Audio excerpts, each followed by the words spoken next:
"Father, help me. Please, Father." The screams of Anne echoed across the grounds of the Fairchild plantation as Samuel tore at her blue French satin dress.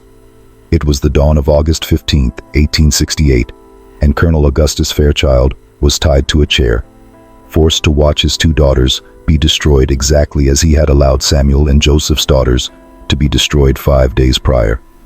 But to understand how we arrived at this moment of brutal vengeance, we must go back in time and meet the players in this real tragedy that forever stained the history of Mississippi. The year is 1868, near Natchez, in the heart of the Deep South. The Civil War was over, but for many, the chains of bondage remained. The Fairchild plantation was one of the most prosperous properties in the region. Its 4,000 acres of cotton fields stretched as far as the eye could see, producing the white gold that had enriched the Fairchild family for 3 generations. The 2-story antebellum manor, with its wrought iron balconies from New Orleans and French stained glass windows, dominated the landscape like a white giant, watching over the 450 enslaved people who toiled under the blistering southern sun. But all that grandeur concealed a moral rot that was about to explode in the most violent way possible. Colonel Augustus Fairchild, a man of 48 with a reddish beard already streaked with gray, commanded everything with an iron fist. He always wore impeccable white linen suits, carried a silver-headed cane, and wore a planter's hat that had cost a fortune in Jackson. His green eyes had a cold glint that made the enslaved instantly lower their heads. "A slave who don't feel fear is a slave who rebels," he'd often say while smoking his corncob pipe. "And rebellion is cut out by the root, with blood and pain, before it spreads like a plague." But the colonel had a fatal weakness. He was incapable of denying anything to the 2 daughters he had raised alone after his wife died of yellow fever when the youngest was just 3. And that weakness would cost him dearly, very dearly. Anne and Isabel Fairchild were known throughout the region, not only for their beauty, but for a cruelty that seemed to spring naturally from their hearts. Anne, the elder at 21, had hair as black as a raven's wing, always styled in elaborate curls that took hours for her maids to perfect. Maids who would be whipped if a single strand was out of place. Her brown eyes shone with a dangerous light when she watched slaves being punished, as if she drew pleasure from their suffering. Isabel, 19, was blonde like her dead mother, with blue eyes that seemed innocent but hid a heart of stone. She had a habit of pinching the slave girls who displeased her, leaving purple bruises that lasted for weeks. The 2 were beautiful on the outside and monstrous on the inside, a deadly combination that would destroy not just lives, but their own family. Samuel and Joseph were brothers who had been bought together as boys, aged 8 and 6 respectively, at an auction in New Orleans. Now, at 41 and 39, they were the most important slaves on the plantation. Samuel was the master of the cotton gin, responsible for the entire process from seed to bale, tall, lean, with enormous hands calloused from work, with fire and steel. He had burn scars all over his body that told the story of decades spent managing the roaring machinery. Joseph was the head overseer, commanding the field hands with a brutal efficiency that pleased the colonel. Shorter than his brother, but incredibly strong, with broad shoulders from a lifetime of carrying heavy loads, he had a reputation for never hesitating to apply punishment when ordered. The 2 had built a dangerous illusion. They believed their loyalty and efficiency would protect them from the excesses of their masters. They were terribly mistaken. Samuel was married to Joanna, a 37-year-old cook from the big house, with whom he had 4 children. The eldest was Sarah, 18, a pretty girl with large, intelligent eyes, who worked as a handmaiden in the manor. Sarah had something special. She had secretly learned to read by listening to the private tutors of the colonel's daughters, and she spoke with an articulation that deeply irritated the young mistresses. Joseph was married to Teresa, a 35-year-old laundress on the plantation, mother of 5. The eldest was Eliza, 17.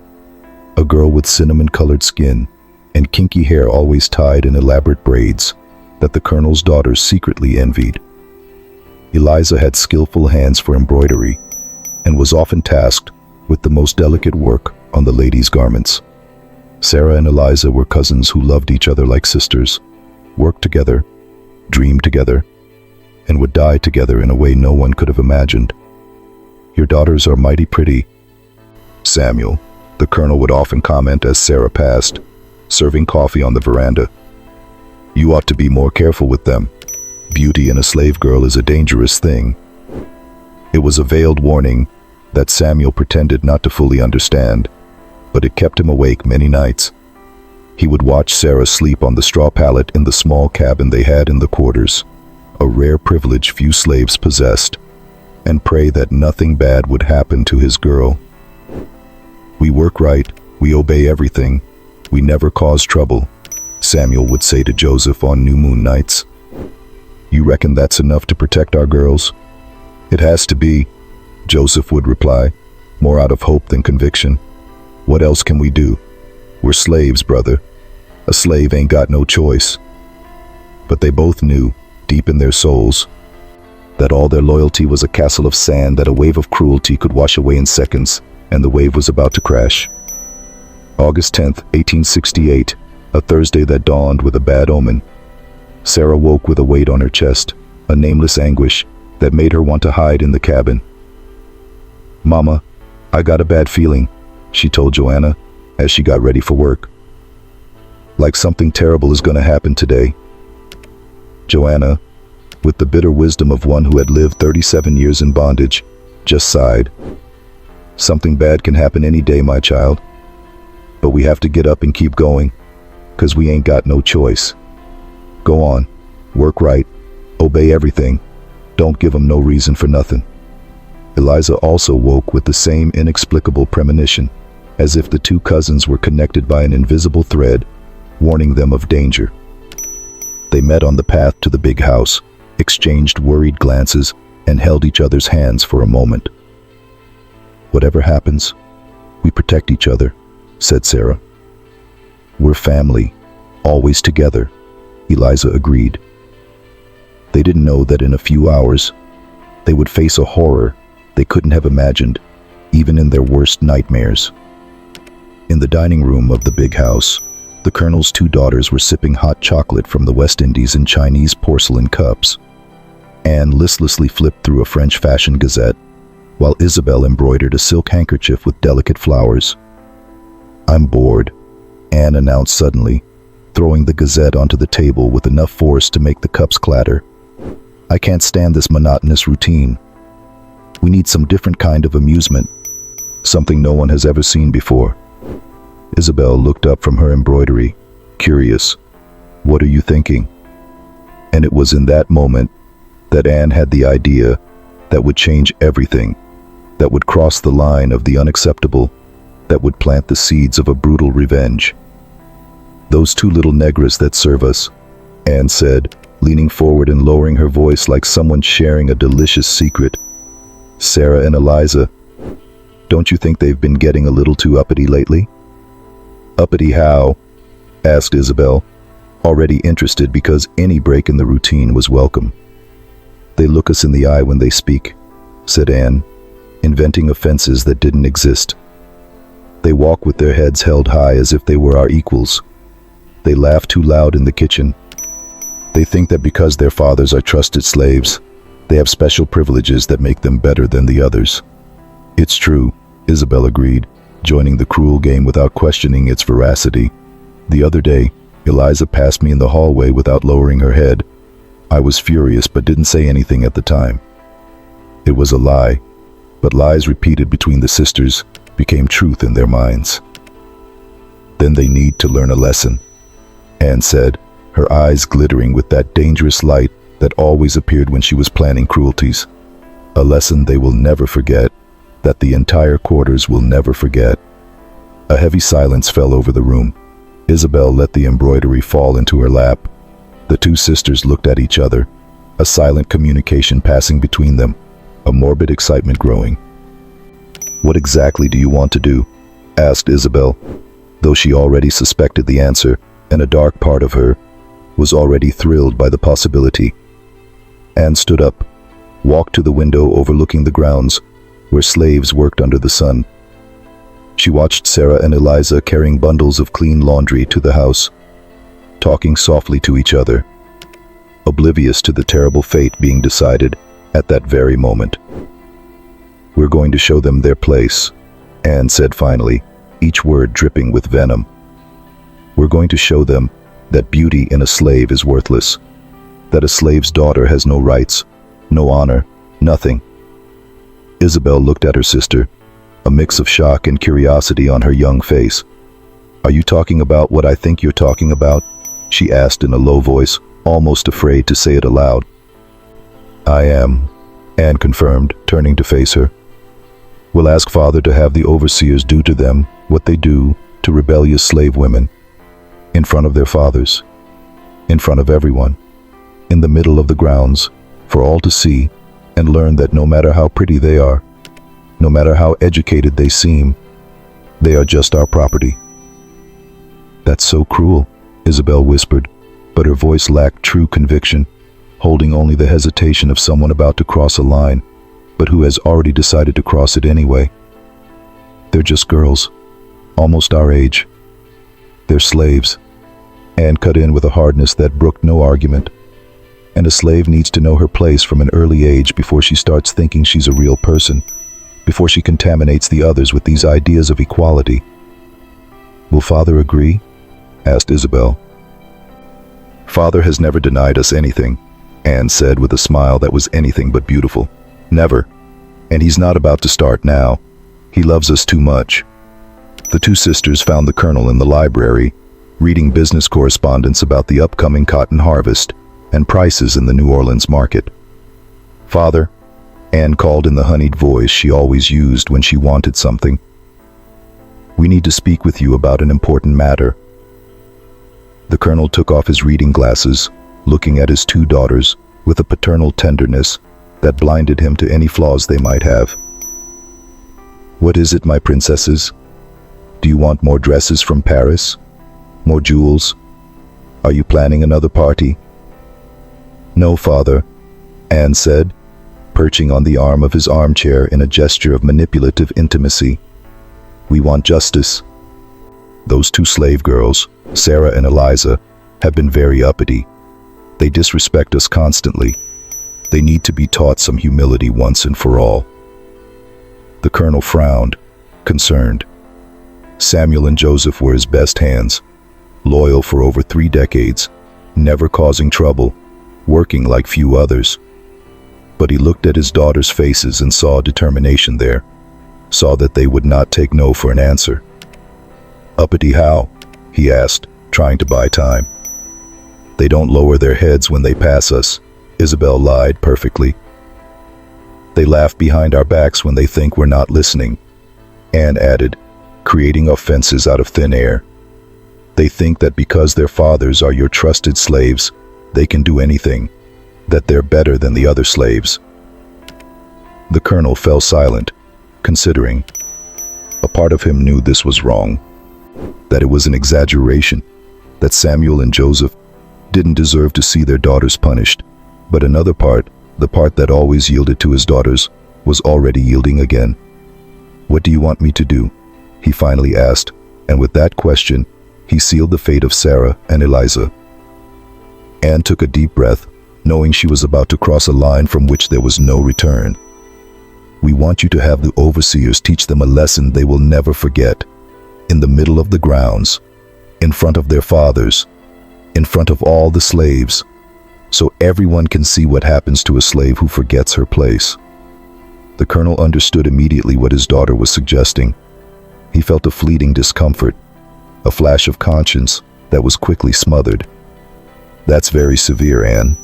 They're just young girls. And Samuel and Joseph have always been loyal." "That's precisely why, Father," Anne insisted, stroking his graying beard. "If even the children of the most loyal slaves can become uppity, imagine the others. You always say that rebellion must be cut out by the root." The Colonel looked at his two daughters, saw the determination in their eyes, and gave in as he always did, as he always would, until the day that weakness would destroy him. "Very well," he said finally, signing the death warrant of 2 innocent girls. "I will give the orders to the overseers. But are you absolutely certain this is what you want?" "Absolutely," they replied in unison, smiling as if they had just received a special birthday present. And in their twisted minds, that's exactly what it was. A gift, a diversion, an entertainment that would break the monotony of their days. They had no idea they were planting the seeds of their own destruction. At noon on August 10th, when the sun was at its highest and cruelest point in the southern sky, the plantation bell rang 3 times. It was a special, different toll, one that only sounded when there was an exemplary punishment to be witnessed by all. Samuel was at the gin, adjusting the fires, when he heard it. His heart immediately started racing, a terrible premonition taking hold of him. Joseph was in the cotton fields, organizing the crews, when the bell rang. He dropped everything and ran, because that bell never meant anything good. The 2 brothers reached the main grounds at almost the same time, breathless, sweaty, and terrified, and the scene they found froze the blood in their veins. Sarah and Eliza were in the center of the dusty grounds, surrounded by 4 armed overseers: Jebediah, Silas, Clayton, and Bo, brutal men known for their cruelty. The colonel's 2 daughters watched from the veranda, seated comfortably in upholstered wicker chairs, with ivory fans and pitchers of iced lemonade beside them, as if they were about to watch a theatrical performance. The colonel stood beside them, smoking his pipe, his face a mask of studied indifference that hid the discomfort he preferred not to feel. More than 400 slaves had been summoned and surrounded the grounds in a heavy silence, forced to watch what was about to happen. "What's happening?" shouted Samuel, trying desperately to get close to Sarah. "Sarah, come here. Come to your daddy." But 2 overseers grabbed him by the arms with brutal force. Joseph tried to reach Eliza and was also restrained by 2 other men. "Be quiet and watch," the colonel ordered from the veranda, his voice echoing across the silent grounds with absolute authority. "Your daughters are going to learn a long overdue lesson in humility, and you will learn that a slave has no rights over anything, not even his own children, because a slave's child is also a slave, also property, also a thing." "No," shouted Samuel, struggling like a caged animal. "Colonel, for the love of God and all that is holy, what did they do? Sarah never caused no trouble." "They were uppity with my daughters," the colonel replied coldly. "They disrespected the ladies of the house, and disrespect does not go unpunished on this plantation." "They ain't done nothing," bellowed Joseph, fighting against the overseers. "They're obedient, hard-working girls. Ask anyone." "Silence," thundered the colonel, "or you'll learn a lesson on your own skin as well." Anne stood up from her chair, walked to the edge of the veranda, and looked down at Sarah and Eliza with a cruel smile. "Begin," she ordered the overseers. "Slowly. I want it to last a long time, and I want their fathers to watch everything." The 4 overseers advanced on the 2 girls while Samuel and Joseph were tied to posts, ropes cutting into their wrists until they bled. And then began the horror that would be remembered for generations. For 3 endless hours under the scorching sun, the 4 overseers methodically violated Sarah and Eliza, following every sadistic instruction that Anne and Isabel gave from the veranda. "That's how she learns," Anne would shout. "Now she knows her place." The 2 sisters laughed, drank lemonade, and made cruel comments, while Sarah and Eliza screamed for help. "Stop! Stop it!" Samuel screamed until he was hoarse. "She's my daughter." "For the love of Jesus," pleaded Joseph. "Eliza's just a child." But there was no mercy. When the sun began to set and the 2 sisters grew tired of the spectacle, they simply went inside the big house for dinner, leaving Sarah and Eliza lying on the ground like broken dolls. When they finally untied the ropes binding Samuel and Joseph to the posts, the 2 brothers ran to their daughters like desperate madmen.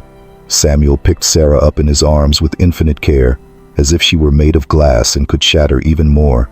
He felt her body was cold, despite the infernal August heat.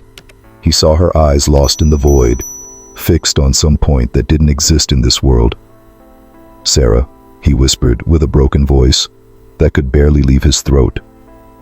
"My love, my daughter, talk to me please. Say something, anything." But she looked at him as if she didn't recognize her own father, as if she had forgotten who this man holding her was. Her mouth moved slowly, but no sound came out. It was as if she had forgotten how to speak, as if the words had been torn from her along with everything else. Joseph held Eliza in the same way, tears streaming down his face, dirty with dust, and the blood from his wrist cut by the ropes. "Eliza, my girl, look at your daddy. It's all right now. It's over. Nobody's gonna hurt you no more." But Eliza was also absent, her eyes open but empty, her body present, but her soul already gone somewhere pain could not reach. The two brothers carried their daughters to their cabins in the quarters, laid them on clean pallets, with sheets that Joanna and Teresa had prepared, with trembling hands. They washed the blood with warm water and medicinal herbs, covering their bruised bodies with the care of someone tending to something sacred and broken. "You're gonna be all right," Samuel repeated like a desperate prayer. "I'm gonna take care of you. Nobody's ever gonna hurt you again, I promise. Your daddy's here." But Sarah didn't respond. She lay there, staring at the thatched roof of the small cabin, as if searching for something that was no longer there, as if trying to find the pieces of her soul that had been ripped away. She wouldn't eat when Joanna brought warm broth. She wouldn't drink when offered fresh water. She wouldn't speak when asked if she was in pain. She didn't cry, which was worse than any cry. It was as if she had turned into a statue of flesh, alive only technically. Eliza was the same in the cabin next door. Teresa ran her hands through her daughter's hair, sang lullabies she used to sing when she was a baby, told stories from her childhood, but Eliza just blinked from time to time, proof that she was still alive, although anyone who looked could see that something essential had died there on those grounds. For 3 whole days, from August 10th to 13th, the two girls remained in that state. Samuel and Joseph took turns between working on the plantation, because a slave has no right to a day off, not even to bury a child, and caring for their daughters. The other slaves brought special foods, herbal teas, said to have healing powers, prayers, and blessings. Old Esther, a 70-year-old slave who knew all the secrets of the plants, came to perform a smudging with rosemary and sage. "This here is to call the soul back," she said, waving the smoking bundle. "Sometimes the soul flees when the pain is too great, and we have to call it back with a good scent and a strong prayer." But neither Esther's herbs, nor the prayers, nor the desperate love of their fathers could bring Sarah and Eliza back. In the big house, life went on as if nothing had happened. Anne and Isabel sipped their hot chocolates, read their French gazettes, played the piano in the parlor. They talked about new dresses they wanted to order from Paris, about the harvest ball that would take place in 2 days. "Did those two little negras learn their lesson?" Isabel asked casually during lunch on August 12th. "They learned," Anne replied, cutting a piece of roasted meat. "They won't be thinking they're our equals anymore, and the other slaves learned just by watching." The colonel ate in silence, an undefined discomfort in his chest that he refused to examine too closely. He preferred not to think about what he had allowed to happen. He preferred to believe it had been necessary to maintain order. He preferred anything to admitting he had crossed a terrible line. But in the slave quarters, the atmosphere was completely different. The more than 400 slaves of the Fairchild plantation spoke in whispers about what had happened. "This went too far," someone said in the darkness of the night. "Sarah and Eliza didn't do nothing." "Everybody knows they didn't do nothing. The colonel's girls are the devil in human form," another agreed. "One day, this will come back to them. Everything you do in this life comes back, sooner or later." "Are Samuel and Joseph gonna do something?" asked a young voice full of hope. "What can they do?" someone older replied with bitterness. They're slaves just like us. They ain't got no power. But there was something in the air, a growing tension, a sense that something was about to explode. The more observant slaves noticed how Samuel and Joseph looked at each other, how they exchanged low words when they thought no one was watching. Something was being planned, but no one knew exactly what. In the pre-dawn hours of the third day, August 13th, Sarah finally opened her mouth for the first and last time since that terrible day. Samuel was lying beside her on the pallet, Joanna on the other side, both watching over their daughter as if they could protect her from death with the sheer force of their gaze. "Daddy," Sarah whispered with a ghostly voice that seemed to come from another world, so low that Samuel almost didn't hear it. He shot up, took her cold hand and held it, as if he could warm it with his own life. "I'm here, my child. Your daddy's here. Talk to me, my love." Sarah turned her head slowly, her eyes finally focusing on his face for the first time in 3 days. "Will you avenge me?" she asked with a terrible clarity, each word costing an immense effort. Samuel felt his heart break into 1,000 pieces, felt the world collapse, felt something die inside him, and something terrible be born in its place. "I will," he promised with a choked voice, tears streaming down his face. "By all that is holy, by God Almighty, by the soul of Jesus Christ, by your soul and mine, I will avenge you. Every tear you cried will be paid with their tears. Every scream you uttered will echo in their house. I promise." Sarah then smiled, a weak but genuine smile, the first since that day. "Then I can go in peace," she murmured, squeezing her father's hand with a surprising strength for someone so weak. "You can rest, knowing the debt will be paid." And with that, Sarah closed her eyes for the last time, the smile still on her lips, taking with her the last spark of humanity that remained in Samuel. 2 hours later, in the cabin next door, Eliza also called for Joseph. Teresa was dozing in a chair, exhausted from 3 days without proper sleep. "Daddy," Eliza called with the same ghostly voice. Joseph woke instantly, crawled across the pallet to her, took her cold hand. "I'm here, my girl. Your daddy's here." Eliza looked at him with eyes that seemed 1,000 years older than they had 3 days ago. "Promise me they'll pay, Daddy. Promise you'll make them feel what I felt." Joseph swallowed hard, feeling rage rise like a fire that burns everything. "I promise, Eliza.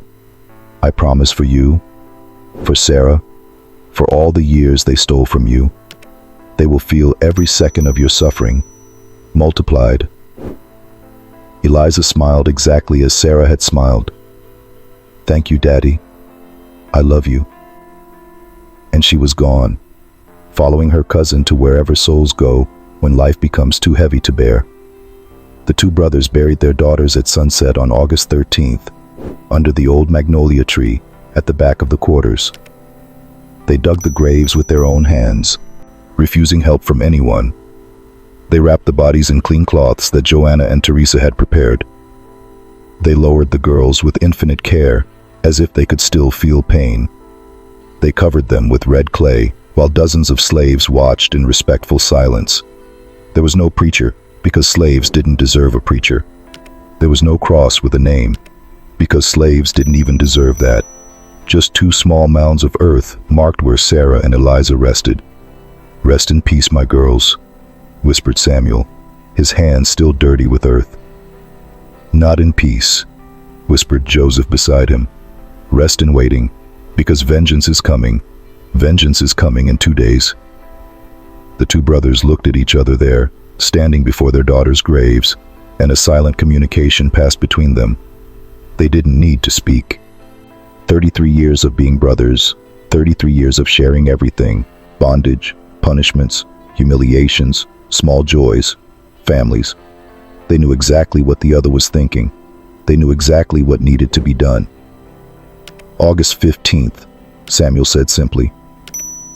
"The day of the harvest ball," Joseph completed. The day the big house will be full of people. The perfect day. The perfect day, Samuel agreed. We'll wait for everyone to leave, and then we do what must be done. That night, the two lay awake in their cabins, each holding his wife, feeling the emptiness of the daughters who were no longer there. But they didn't cry. The time for crying was over. Now it was time to plan. August 14th, 1868, the eve of the ball.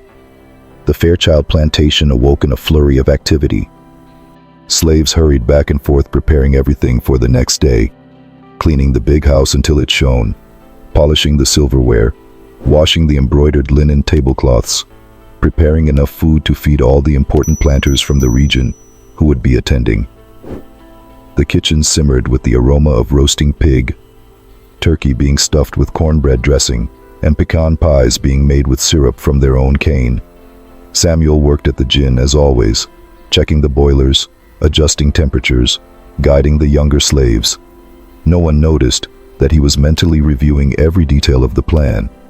Joseph organized the field crews, distributed tools, solved minor problems.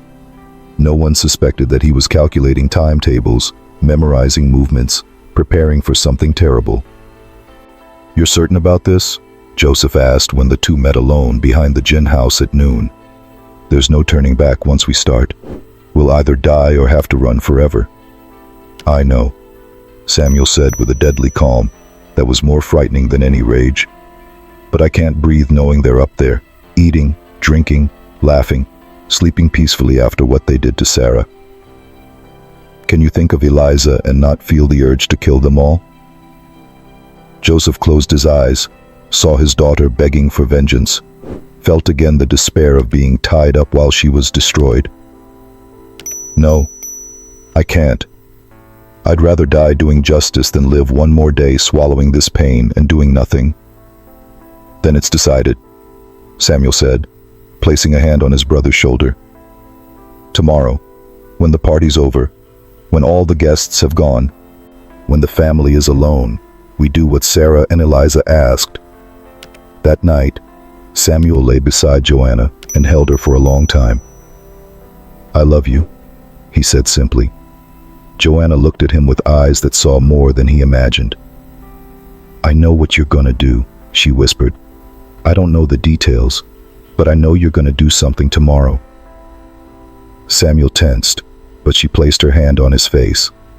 "And I approve. Do what Sarah asked.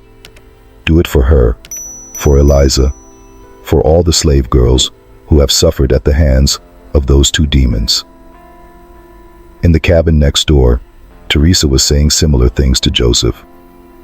The two women knew they would likely lose their husbands after tomorrow, to death or to flight, but they preferred that to seeing them die inside a little more each day that passed without action. August 15th, 1868, the day of the harvest ball. The Fairchild plantation awoke in celebration from dawn. The chapel bell rang cheerfully, calling everyone to the solemn service. The slaves were forced to wear their best clothes, clean shirts, mended skirts, so as not to embarrass the colonel in front of the guests. The big house was decorated with flowers from the gardens, pure wax candles, and linen tablecloths that were only used on special occasions.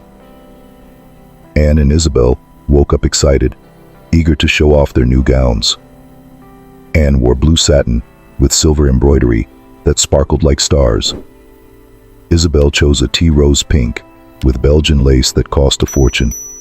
The two looked like princesses, beautiful, young, and innocent to those who didn't know their rotten hearts. The guests began to arrive around 11 in the morning. Elegant carriages brought the most important families of the region, barons of industry, majors, colonels, all planters with their adorned wives and well-dressed children. The grounds filled with horses and carriages, with slaves running to serve, with lively conversations about politics, the cotton crop, and prices on the European market. "Augustus, my friend," greeted a portly baron. "What a magnificent party! And your daughters are more beautiful every day." The colonel puffed out his chest with pride. Samuel worked in the kitchen helping to serve. carrying heavy trays. And every time he saw Anne and Isabel laughing and chatting animatedly, he had to bite his tongue to keep from screaming. Joseph coordinated the slaves serving in the ballroom, and every time he passed the two sisters, he had to control the hands that wanted to clench into fists. The party lasted all day. An elaborate luncheon, conversations on the veranda, music in the parlor, where Anne and Isabel played the piano for the guests. Everyone praised the young ladies, saying how accomplished they were, how they would make fine husbands happy one day. If only they knew what those delicate hands that played Chopin had ordered 5 days before. As the sun began to set, the guests started to say their goodbyes. The carriages departed one by one. "It was wonderful, Augustus," they all said. Within an hour, everyone was gone. The Fairchild plantation returned to silence, with only the family and the slaves remaining. "What a tiring day," sighed Anne, taking off her shoes. "But it was perfect." "It was indeed," the colonel agreed. "Now let's have a quiet family dinner." It was exactly what Samuel and Joseph were waiting for. The two brothers met in the kitchen after the last slaves were dismissed to their quarters. "Now," Samuel said simply. Joseph nodded, picking up the hunting rifle he had hidden behind the flour sacks. Samuel grabbed 2 large kitchen knives, the same ones used to carve the roasted pig. The blades gleamed in the candlelight. "For our daughters," Samuel whispered. "For our daughters," Joseph repeated. "And may God have mercy on our souls, because they won't have any." The two brothers entered the dining room as silently as ghosts. The family was seated, the colonel at the head of the table, Anne to his right, Isabel to his left. They were chatting animatedly about the party, laughing about something. They didn't notice the 2 slaves until Joseph locked the door and pointed the rifle at the colonel. The fork Isabel was holding clattered onto her plate, the metallic sound echoing like a death knell. "Samuel? Joseph?" the colonel said, his voice trembling. "What do you think you're doing?" "What we should have done 5 days ago," Samuel said, his voice frighteningly calm. "Collecting a debt you thought would never be called in." "Father, do something," screamed Anne, rising from her chair with eyes wide with terror. But the colonel could do nothing. Joseph kept the rifle pointed directly at his chest, his finger on the trigger, his hand steady without a tremor. "Sit back down in that chair," Samuel ordered in a low, deadly voice. "Slowly. Any sudden move and your father gets a shot in him before you take 2 steps. Anne obeyed, trembling, and sat back down. Isabel was paralyzed, so pale, she looked as if she might faint at any moment. "Have you gone completely mad?" the colonel tried, seeking the authority that had always worked. "Do you know what happens to a slave who raises a hand against his master? You'll be hunted, captured, tortured to death so slowly you'll beg to die." "We're already dead inside, Colonel," Joseph replied, taking a step forward. "We died 5 days ago, when we watched our daughters be destroyed on the orders of your precious princesses. What comes after this doesn't matter anymore. Death of the body doesn't scare a man who's already had his soul torn out." The colonel looked into Joseph's eyes and saw something that chilled him to the bone. He saw a man with absolutely nothing left to lose, who had crossed a line from which there is no return. And a man with nothing to lose is the most dangerous man of all, because he cannot be controlled by fear or threats. "What do you want?" he asked, his voice weaker than he intended. "Money? Your freedom papers? I'll let you walk away free men if you drop that weapon now." "Free?" Samuel laughed with a bitterness that cut the air like a razor. "After 33 years a slave, you think freedom solves this? After watching my daughter die begging for vengeance, you think a signed piece of paper pays this debt?" He approached Anne, who shrank in her chair, trying to make herself smaller. "We don't want money. We don't want freedom. We want justice. And since the white man's laws never give justice to a black man, we're going to make our own justice right here. Right now." Anne began to cry, tears streaming down her pretty face, smudging her makeup. "It was just a prank that got out of hand," she sobbed. "We didn't want them to die. We just wanted to teach them a lesson." "A prank?" Joseph repeated, his voice rising for the first time, all the pent-up rage of 5 days exploding at once. "You call that a prank? 3 hours. For 3 hours Sarah and Eliza screamed for help, while you two drank lemonade and laughed. For 3 hours we bled from our wrists, trying to break free from the ropes, while you applauded as if you were at the theater." He spat on the floor at her feet. "A prank is something everyone laughs at in the end. What you did has another name: pure cruelty, wickedness without reason, the devil's work from people born rotten inside." Isabel tried to stand up slowly, calculating her chances of running for the door, but Samuel moved faster, blocking her path with his body. "No, no, no," he said, wagging his finger as if scolding a child. "Nobody's leaving here until we finish what we came to do." "Finish what?" the colonel asked, though he already knew the answer and was terrified by it. "You're going to kill us? You're going to murder an entire family?" "Killing you would be too easy," Samuel said, pulling out the ropes he had hidden at his waist. "Too quick, too merciful. We're not going to kill anyone tonight. We're going to do something much worse." He approached the colonel and began to tie him to the head chair. The colonel tried to resist, but Joseph pressed the barrel of the rifle to his temple. "Stay still," he warned, "or I'll pull this trigger, and your daughters will be orphans before the show begins, and you'll want to watch the show, believe me." The colonel stopped struggling, letting Samuel tie him firmly to the chair, the ropes so tight they cut off his circulation. "Now you two," Joseph said, pointing the rifle at Anne and Isabel.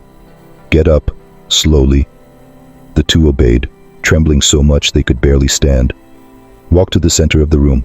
There, right in the center where everyone can see properly." They walked like condemned prisoners to the gallows, their expensive ball gowns dragging on the floor. "You know something funny?" Samuel said, circling the two girls like a predator circling its prey. 5 days ago, you were sitting on the veranda, comfortable, with iced lemonade, giving orders. Sarah and Eliza were right where you are now, in the middle of the grounds, surrounded with no escape. Do you remember how they begged? How they pleaded for mercy? "Please," Anne cried, her hands clasped in supplication. "We're so sorry. We truly are. It was a terrible mistake." "Mistake?" Joseph repeated, his voice laced with contempt. "A mistake is spilling coffee on the tablecloth. A mistake is tripping and breaking a plate. What you did was a choice, a conscious, planned, savored choice. You chose to destroy 2 innocent girls just because you were bored." He turned to the bound colonel. "And you chose to let it happen because you never learned to say no to these 2. The colonel pulled at the ropes uselessly, his eyes filled with tears. "I'm begging you, do what you want with me, but leave my daughters alone. They're young. They made an error in judgment, but they can learn. They can change." "The same way you left Sarah and Eliza alone when we begged?" Samuel asked, moving so close to the colonel their faces were inches apart. "The same way you had pity when we bled from our wrists trying to break free?" "Now you're going to watch," Joseph said, turning his attention back to Anne and Isabel, who were clinging to each other, trembling in the center of the room. "You're going to watch your daughters be treated exactly as you allowed ours to be treated. You're going to feel every second of the same helplessness we felt. And in the end, you'll live the rest of your life knowing that you watched without being able to do a thing, just like we had to." "No!" the colonel screamed, struggling with a superhuman strength born of despair. "Kill me. You can torture me, quarter me, do whatever you want to me, but don't touch them." But his pleas were as useless as Samuel and Joseph's had been 5 days before. No one was listening. No one was feeling pity. The wheel of justice had turned, and now it was on the other side. Samuel approached Anne, grabbing her arm with force. She tried to pull away, began to scream, but he covered her mouth with his hand. "Sarah screamed just like that," he said in a low voice that everyone heard perfectly. "She screamed until she was hoarse, but nobody stopped. Do you remember? You told them to continue, You said you wanted it to last a long time." Anne tried to struggle, but Samuel was immensely stronger. Decades of hard labor giving him a strength the delicate girl had no chance of overcoming. Joseph grabbed Isabel in the same way. The blonde girl was sobbing uncontrollably, mascara running down her face, her pink dress already torn in the struggle. "Eliza cried like that too," Joseph said, his voice devoid of emotion, as if stating a simple fact. "She cried and called for her mother. But you thought it was funny. You laughed and asked for more lemonade."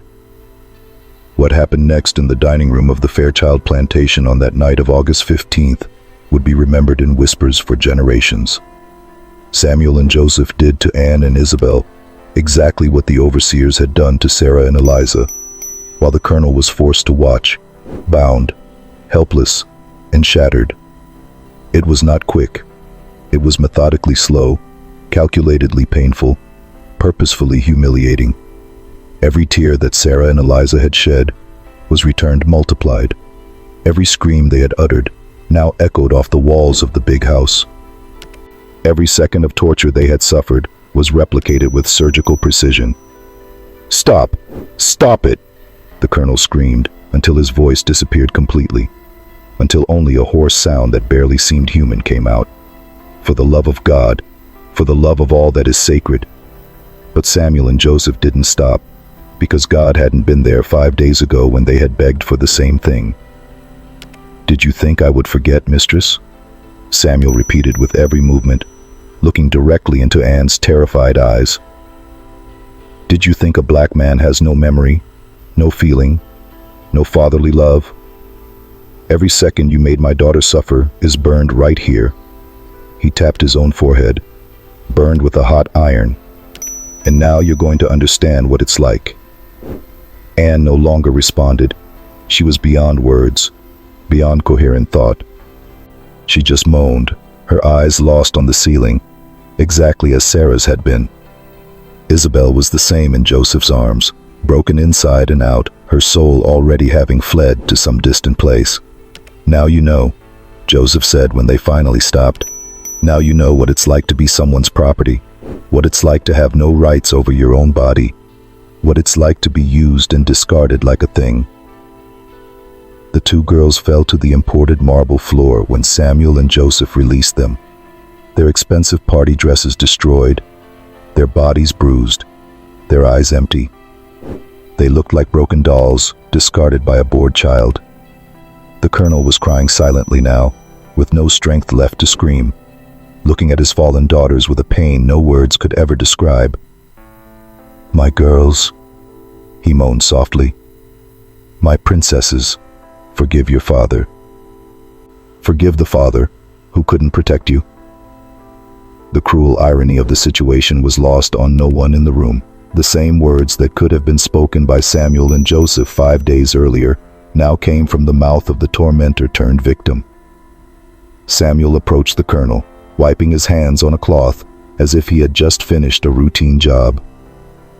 "Do you understand now?" he asked with a tired voice. "Do you feel now what we felt? The helplessness, the hatred, the will to die because you couldn't protect the ones you love?" The colonel couldn't answer, just sobbed. "I could kill you now," Samuel continued, picking up one of the knives. "It would even be a mercy, to take you out of all this pain at once." He pressed the blade against the colonel's neck, who closed his eyes, waiting for the final cut, but the cut never came. "But I won't," Samuel said, pulling the knife away. "Because death is easy. Death ends the suffering. And I don't ever want your suffering to end." "You will live," Joseph said, approaching as well. "You'll live the rest of your days carrying this. You'll wake up every day remembering this night. You'll see your daughters and remember what you couldn't prevent. You'll die an old man knowing that when you had the chance to do the right thing, you chose to do the wrong one." He bent down to be at eye level with the colonel. "And you know the worst part?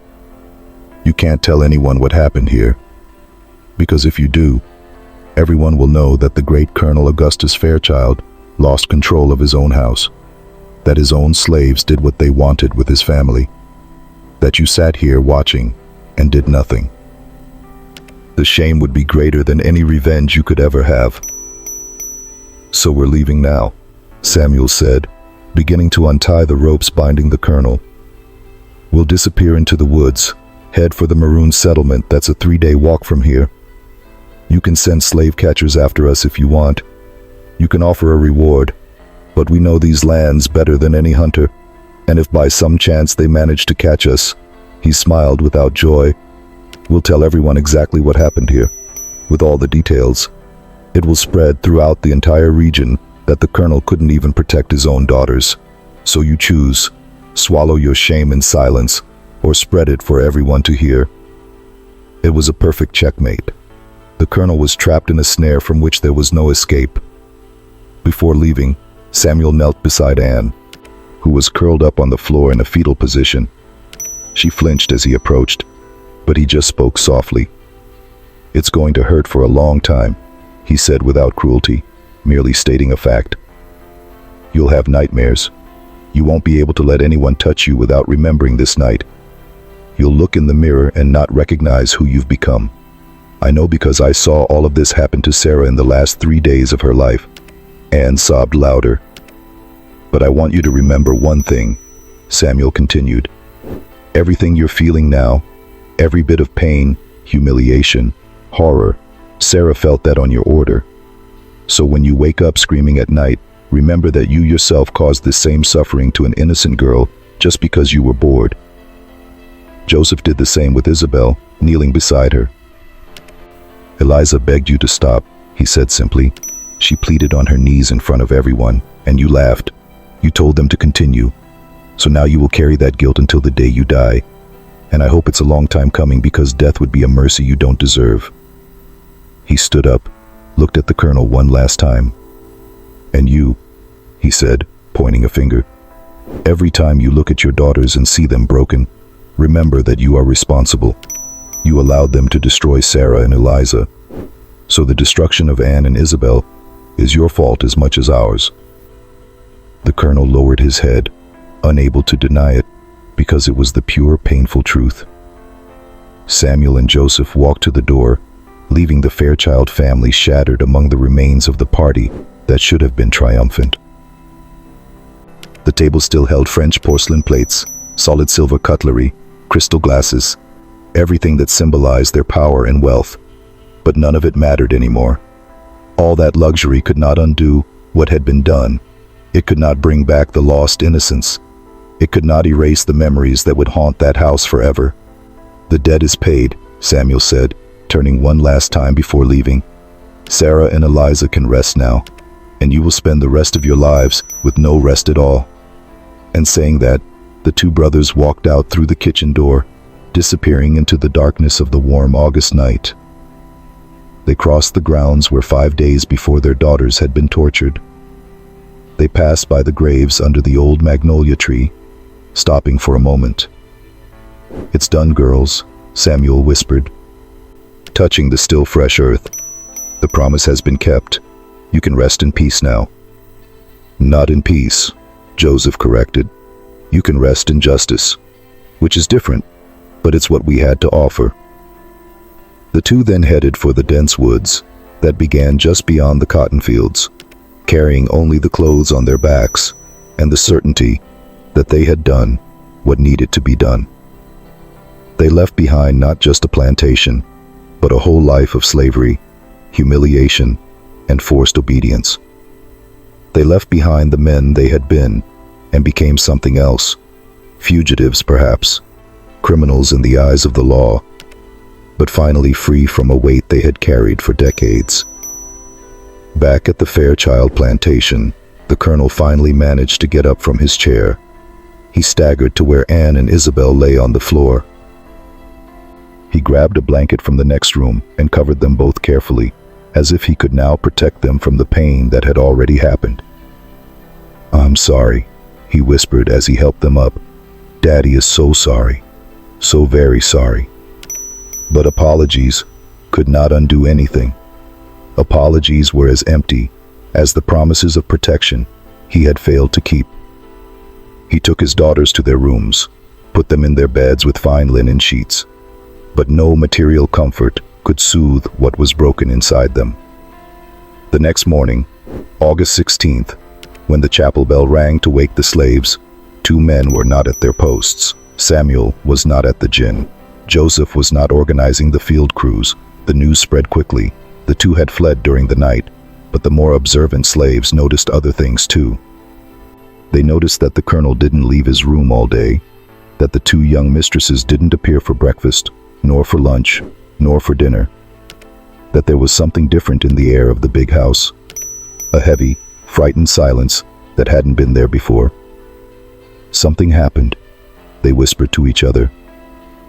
Something big. Samuel and Joseph did something before they ran. But no one knew exactly what, and those who had suspicions preferred not to speak aloud. The colonel never officially reported what had happened.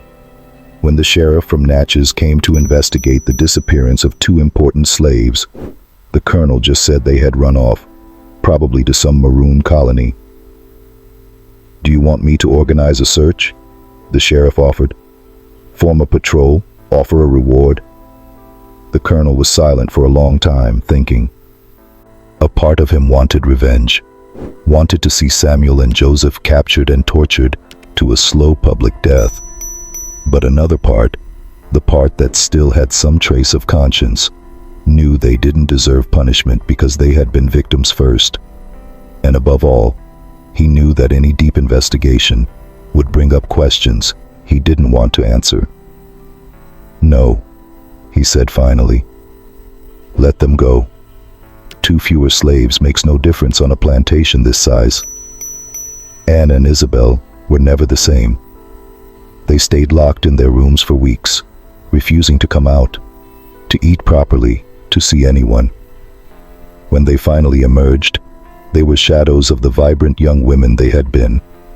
Anne, who had always loved parties and socializing, began to avoid any event.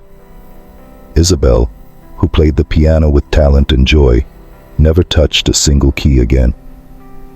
The two aged prematurely, wrinkles appearing far too soon, their hair turning gray before they were 30. They never married, despite the proposals that came early on. They couldn't let any man get close without having panic attacks. They lived the rest of their lives as prisoners in their own home, haunted by memories that never left them in peace. The story of Samuel and Joseph spread through the slave quarters of the entire region, though the exact details were known only to those involved. In some versions, they had killed the entire family and burned down the plantation. In others, they had freed all the slaves before fleeing. In more elaborate versions, the spirits had come down to help them. But the emotional core of the story always remained the same. Two brothers who lost their daughters in the cruelest way possible and exacted the precise price for the suffering inflicted. "Did you hear about the brothers from the Fairchild place?" they would ask each other at the markets. "The ones who prove that even a slave has a limit, and when that limit is crossed, neither chains nor whips can hold back the vengeance." It was never known for certain what happened to Samuel and Joseph after that night. Some say they managed to reach a rebuilt maroon community in the swamps, where they lived as free men until old age, respected by all. Others tell that they were captured months later and killed, but that they fought to the last breath, taking 3 slave catchers with them. There are those who swear they saw them years later in Texas, working their own land, with new names and new families, finally living the freedom that had always been denied them. The truth was likely lost in the mists of time. But perhaps that doesn't matter so much.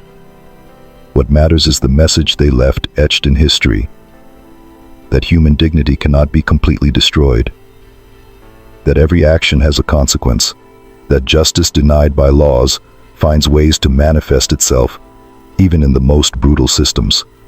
The Fairchild plantation was never the same again. Production fell because the slaves worked with less fear after seeing that their masters could also be humiliated.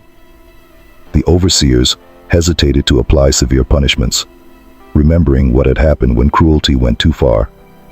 The colonel, aged 20 years and just 2, his beard turning completely white, his shoulders stooping under an invisible but crushing weight.